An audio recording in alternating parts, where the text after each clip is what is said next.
Stephen Moore and Evelyn Hart looked like the kind of couple who had it all: money, love, and a life most people could only dream of. But behind the polished smiles and ocean view mansion lay a web of lies so deep that one of them would end up dead, and the other would be left to face the truth no one saw coming.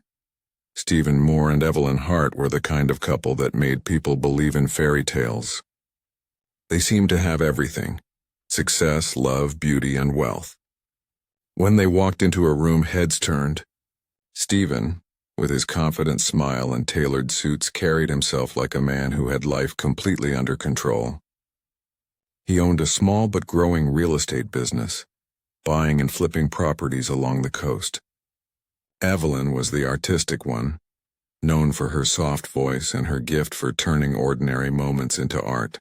Her paintings, filled with calm ocean scenes and quiet faces, sold well in local galleries and tourist shops. They met one summer evening at one of Evelyn's exhibitions. Stephen had stopped by out of curiosity, or maybe just to escape a long day. Something about Evelyn's calm energy caught his attention. By the end of the night, he had bought 3 of her paintings and asked to take her out for coffee. Their connection was instant. Within months, they were inseparable, sharing dreams of travel, success, and a peaceful life by the sea. Their relationship grew quickly, almost too quickly. Within a year, they bought a large house overlooking the water, a white modern mansion with glass walls that reflected the ocean light.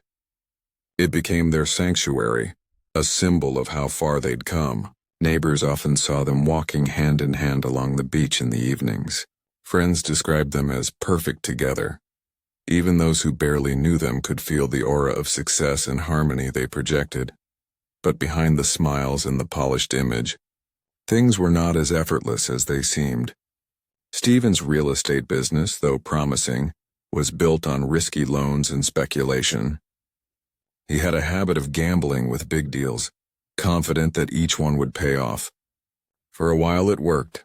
Properties sold fast, profits were high, and his reputation grew.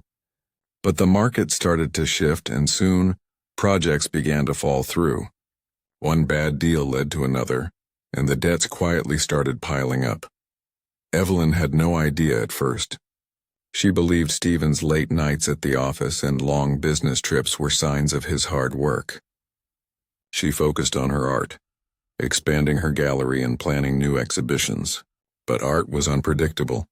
Sales slowed, and the costs of maintaining her space mounted. The couple continued living extravagantly, attending charity galas and hosting dinner parties. They never discussed money in front of others. Their image, after all, was everything. As the months passed, Stephen became more distant. He drank more, slept less, and often stared out at the ocean for long stretches without speaking. Evelyn noticed the change but tried to stay optimistic. She told herself that every marriage had its rough patches. She painted to escape her worries, pouring her emotions into canvases that grew darker in tone. One evening, she overheard Stephen on the phone, his voice sharp and tense. He mentioned words like default and foreclosure, terms that made her heart race. When she confronted him later, he brushed it off with a quick smile and a promise that everything was under control. But Evelyn could sense the truth behind his words.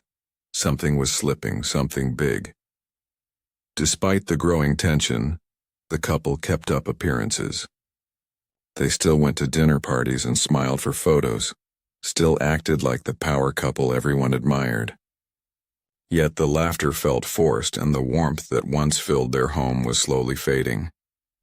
Evelyn began to sense a kind of quiet desperation in Stephen, a look in his eyes that frightened her more than she wanted to admit.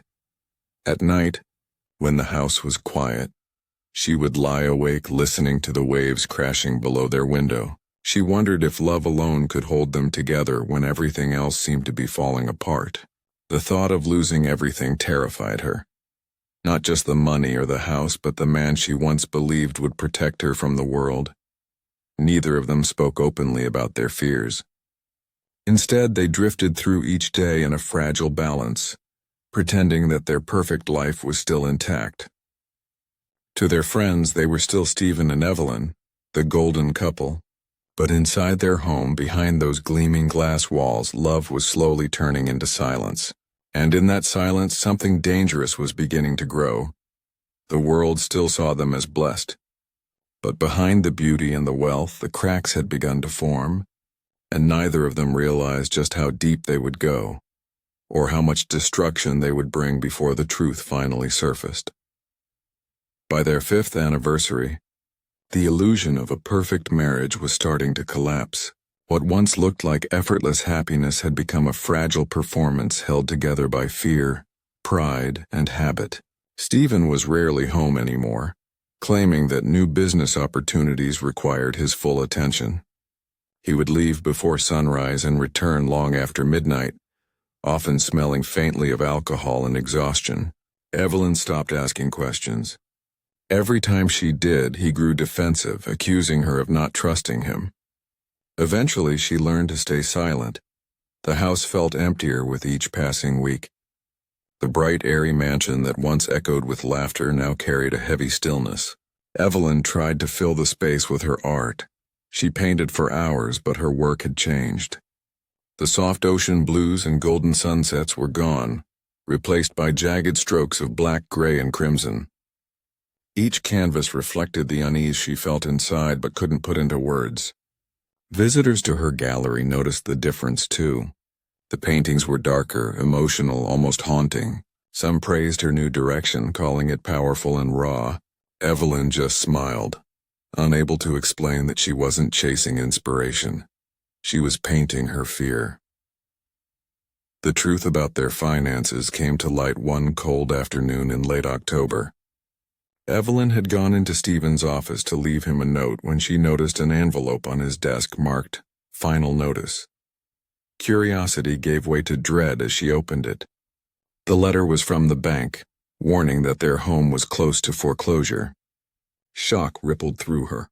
She thought the house was paid for years ago, part of the dream they had built together, but the documents told a different story.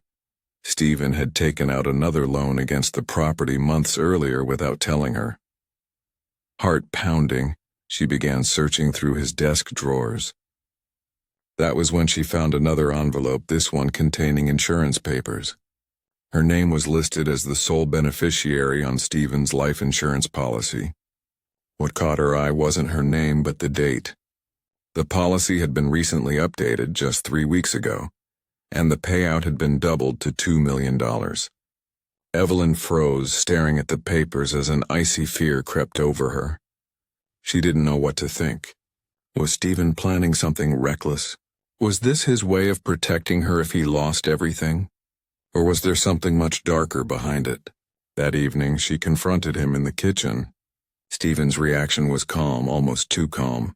He said he was trying to secure their future, and that she shouldn't worry about things she didn't understand. He promised everything would be fine, but there was a coldness in his voice that made her feel like she was talking to a stranger. After that night, something between them broke for good. Evelyn no longer trusted him, and Stephen stopped pretending to care that she didn't. The following weeks were filled with quiet tension. Stephen became unpredictable. Some days charming and affectionate, other days irritable and withdrawn. He spent hours on his phone, taking calls in hushed tones, sometimes leaving the room entirely when Evelyn entered. She began to wonder who he was talking to and what kind of business deals required so much secrecy. Then one evening, the unthinkable happened. Evelyn's gallery caught fire. She was at home when she got the call from the fire department. By the time she arrived, flames had consumed nearly everything. The fire was ruled accidental, faulty wiring, they said, but something about the timing felt wrong. The gallery had been struggling financially, yet the insurance payout came quickly, enough to settle some of their debts. Stephen barely reacted when she told him. He just nodded as if he had expected it. Neighbors started whispering. They said they saw Stephen near the gallery the night before the fire. Others claimed Evelyn had been acting strange, too distant for someone who'd lost her life's work. The gossip spread quickly, and the once admired couple became the subject of quiet speculation. At home, the tension thickened. Evelyn felt trapped between fear and denial. She wanted to believe that the fire was a coincidence, that the man she married wouldn't lie to her or risk everything. But deep down she knew the truth. Stephen was in trouble, and whatever he was caught in was pulling them both into dangerous territory. Still, she stayed. Maybe it was loyalty. Maybe it was love. Or maybe it was the quiet hope that things would somehow return to the way they used to be. She told herself that if she could just hold on a little longer, Stephen would find a way out. But she was wrong. The worst was yet to come. And soon the distance between them would no longer just be emotional, it would become permanent. It was a stormy Friday night when everything changed. Rain fell in thick sheets, pounding against the coastal roads and turning the town's quiet streets into rivers of water and light. Around midnight, a fisherman named Caleb Harris was heading back to shore when his flashlight caught something strange beneath the waves. A glint of metal where there shouldn't have been any. As he drew closer, he realized it was a car, its headlights still faintly glowing underwater. The license plate was barely visible, but the name that soon followed made headlines. The car belonged to Stephen Moore. At first, everyone assumed it was an accident. The weather had been terrible, and the road near the harbor was known for its sharp turns. But something about the scene didn't sit right with the investigators. The car's windows were rolled up and the driver's seatbelt was fastened. Stephen's body was still strapped in, his expression frozen, eerily peaceful. When the vehicle was pulled from the water, detectives found his phone on the passenger seat and the engine still in neutral. There were no skid marks, no sign that he had tried to stop the car before it went off the edge. The official story, at least at first, was simple. A tragic accident caused by bad weather and poor visibility. But the autopsy results changed everything. Stephen hadn't drowned. He was already dead before the car hit the water. The coroner found traces of a powerful sedative in his system and bruising around his neck consistent with strangulation. Suddenly, what looked like a tragic accident turned into a murder investigation. Evelyn was at home when the police arrived to tell her. She appeared shocked and confused, saying she thought Stephen had gone out to meet a business partner. Her grief seemed genuine at first, but detectives noticed inconsistencies in her story. She couldn't remember the name of the person Stephen had supposedly met, nor could she explain why he had taken his car out during such dangerous weather. When they asked where she had been that night, she said she had fallen asleep early and woken up to the sound of the storm. Investigators began digging into Stephen's final hours. Security cameras showed him leaving his house around 10 that night. He stopped at a gas station, bought a coffee, and withdrew money from an ATM. The footage showed him glancing over his shoulder several times as if he felt he was being watched. After that, there was no trace of him. No more footage, no witnesses, nothing. It was as if he had driven straight into the dark. The following morning, detectives searched the Moores' home. At first glance, everything seemed spotless, almost too clean. Then one officer noticed a patch of fresh paint on the floor of the garage. Beneath it, they found faint traces of blood. The DNA matched Stephen. When asked about it, Evelyn said Stephen had injured himself working on one of his cars a few days earlier. But the explanation didn't convince the police. They found no tools, no signs of recent repairs, and no fingerprints on the paint can. Every discovery seemed to pull Evelyn deeper into suspicion. The town was buzzing with rumors. Some said Evelyn had killed her husband for the insurance money. Others claimed Stephen had been involved in shady business deals and that his death was payback.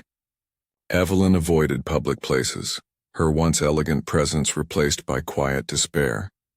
She stayed inside most days, speaking only to her lawyer and a few close friends. Despite the growing evidence, something about the case didn't add up. The timeline was uncertain and the motive seemed too simple. Detectives wondered if Evelyn was hiding something, or if she was protecting someone else. There were no signs of forced entry, no witnesses, no clear answer to what had happened between the time Stephen left home and when his car ended up in the harbor. As the investigation deepened, Evelyn's life unraveled completely. Her bank accounts were frozen, the house was placed under police surveillance, and the media surrounded her at every turn. Yet through it all, she maintained her innocence. She claimed she had no reason to harm Stephen, and that she still loved him despite their struggles. But the evidence was mounting, and the whispers were growing louder. The image of the perfect couple had shattered completely, replaced by suspicion, betrayal, and fear. The truth was closing in, but it was a truth far more twisted than anyone could have imagined. And before long, the investigation would take a turn that no one, not even Evelyn, was prepared for. The investigation into Stephen Moore's death intensified in the weeks that followed. Detectives worked around the clock, tracing his final movements, analyzing phone records, and digging into his finances. What they found painted a troubling picture of a man living on the edge of desperation. Stephen's business accounts were nearly empty. Several of his properties were in foreclosure, and multiple investors were threatening legal action. He was drowning in debt, yet there were large, unexplained transfers of money from his company to an unknown account registered under a fake name. It seemed that Stephen had been hiding more than just his financial troubles. Meanwhile, Evelyn's life became a blur of police interviews and public judgment. She was no longer the elegant woman people admired at art shows. She looked pale, fragile, and exhausted. Every time she stepped outside, cameras followed. Reporters shouted questions, speculating about her role in her husband's death. She refused to speak publicly, but her silence only fueled the rumors. To many, she was already guilty. Then came the discovery that changed the direction of the case. When detectives examined Stephen's computer, they found a series of emails exchanged with a man named Victor Hale. Victor was a loan broker with a reputation for shady deals and a history of fraud. The emails revealed that Stephen had borrowed a large sum of money from him just months before his death, promising to repay it with profit from a real estate project that never materialized. Their messages grew increasingly tense over time. In the final exchange, Stephen accused Victor of blackmail, claiming he was being threatened. Detectives now had a new suspect, but there was a problem. Victor Hale had vanished. His office was empty, his phone disconnected, and his car abandoned near an airport 2 towns away. It was as if he had disappeared overnight. While police searched for Victor, Evelyn remained under watch. Her story was starting to make less sense. Forensic evidence from the garage linked directly to Stephen's injuries. Yet there was no sign of forced entry or struggle in the rest of the house. When investigators subpoenaed Evelyn's online records, they found disturbing searches. How to mix sedatives, how long it takes for a body to sink, and how to erase evidence of blood. Just as detectives were preparing to arrest her, new footage surfaced. A surveillance camera near the harbor, previously overlooked because of the storm, showed Evelyn arriving in a taxi at 12:43 a.m., hours after Stephen's estimated time of death. The footage captured her pacing near the water, looking agitated and frightened. She stayed for nearly 15 minutes before walking away into the rain. The discovery forced investigators to reconsider everything. If she had arrived after Stephen was already dead, could she have been the killer? Or had she gone there looking for him, unaware of what she was about to find? The new evidence created more questions than answers. Evelyn told police she had gone to the harbor because she couldn't sleep and was worried about Stephen. But there were inconsistencies in her statement. She couldn't recall why she took a taxi instead of her car, or why she didn't call the police when she saw the empty road by the docks. Detectives began to suspect that Stephen's death was the result of a complex web of betrayal involving money and revenge. A financial trail showed that Victor Hale had been moving Stephen's money offshore using fake companies. Stephen had discovered the deception and threatened to go to the authorities. The night he died, he had texted someone saying, "We settle this tonight." That message was sent to Victor. As the truth began to surface, the story of a cold-blooded murder started to unravel into something even darker. A mix of greed, deceit, and panic spiraling out of control. Evelyn may not have killed Stephen, but her silence and strange behavior suggested she knew more than she admitted. Police searched Victor's last known residence and found traces of Stephen's blood on a tarp in the garage.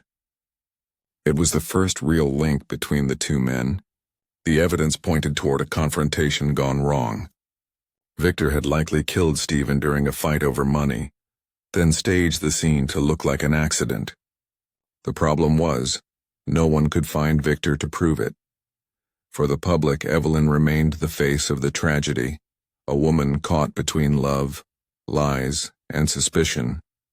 But for the detectives, the case was turning into a maze of half-truths and missing pieces. They had a body, a motive, and two suspects, yet the real killer was still out there. And as the investigation moved forward, the line between victim and accomplice grew thinner by the day. Months passed, and the investigation into Stephen Moore's death began to fade from the front pages. The police had exhausted nearly every lead, and with Victor Hale still missing, the case was left in a state of uneasy limbo. Evelyn Hart, once the primary suspect, had been formally cleared of murder, though the cloud of suspicion never truly lifted. Her name was still whispered with disdain in grocery stores and cafes. Her face splashed across tabloids under cruel headlines. Even after being declared innocent, the damage to her life was irreversible. The mansion was sold to pay off debts, the gallery closed, and her reputation shattered beyond repair. She moved into a small cottage on the outskirts of town, far from the sea that once symbolized her happiness. The silence there was heavy, broken only by the wind and the distant cry of gulls. Days bled into nights as she tried to piece together a version of her life that made sense again. But peace never came easily. The police still called occasionally, asking if she had heard anything about Victor or if Stephen had left behind any other personal effects. Every call reopened the wound, forcing her to relive the nightmare she wished she could forget. Then, one afternoon in early spring, a diver cleaning debris near the harbor discovered something buried beneath layers of sand and rusted metal. A small waterproof box. Inside were several stacks of cash, 2 fake passports, and a letter sealed in a plastic sleeve. The note was signed by Stephen Moore. When investigators opened it, the contents shocked everyone. The letter was a confession. In his neat handwriting, Stephen admitted that he had planned to fake his own death. He wrote that he could no longer handle the financial pressure, that his debts were insurmountable, and that he saw no other way out. He described a plan to disappear using a new identity, funded by money he had stolen and hidden away. The life insurance policy, the updated documents, even the distance he had created with Evelyn, it had all been part of his escape. But the letter took a darker turn in its final paragraphs. Stephen confessed that his plan had gone terribly wrong. He had arranged to meet Victor Hale to finalize the fake death and secure the forged documents. Instead, the meeting turned violent. Victor discovered that Stephen had lied about how much money he actually had. A fight broke out, and Stephen wrote that he feared for his life. The letter ended abruptly, the last line smeared and unfinished, as if written in haste. Forensic testing confirmed that the fingerprints on the letter belonged to Stephen, and DNA analysis matched his handwriting samples.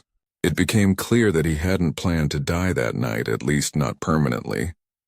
The revelation changed everything. Evelyn, who had spent months haunted by suspicion, was finally free of doubt in the eyes of the law. But freedom brought no comfort. The man she had loved had intended to vanish, to let her believe he was dead while he started over somewhere new. Police renewed their search for Victor Hale, now suspected not only of fraud, but of murder. Yet despite new evidence, he was never found. His last known movements placed him near the harbor on the night of Stephen's death, but beyond that, the trail went cold. Some investigators believed he fled the country, living under a different name. Others thought he might have been killed during the altercation, his body lost to the sea. For Evelyn, closure never truly came. She had been a wife, a suspect, and finally a survivor of a story that didn't belong to her. Every time she looked at the ocean, she thought of how easily truth could sink beneath the surface and how love, once bright and beautiful, could twist into something unrecognizable. The world eventually moved on, forgetting the details of the case, but the scars it left behind never faded for her. Years later, locals still tell the story of Stephen and Evelyn, how a perfect marriage unraveled under the weight of greed, deception, and desperation. Some say Evelyn still lives by the sea, painting again, her work now filled with haunting imagery of dark waters and broken light. Others claim she left town entirely, vanishing like her husband once tried to. Whatever the truth, the tragedy of Stephen and Evelyn remains a cautionary tale of how easily love can turn to betrayal, and how the pursuit of money can lead even the brightest souls into darkness. The sea that once reflected their dreams now hides their secrets, silent and endless, carrying the story of their downfall with every tide.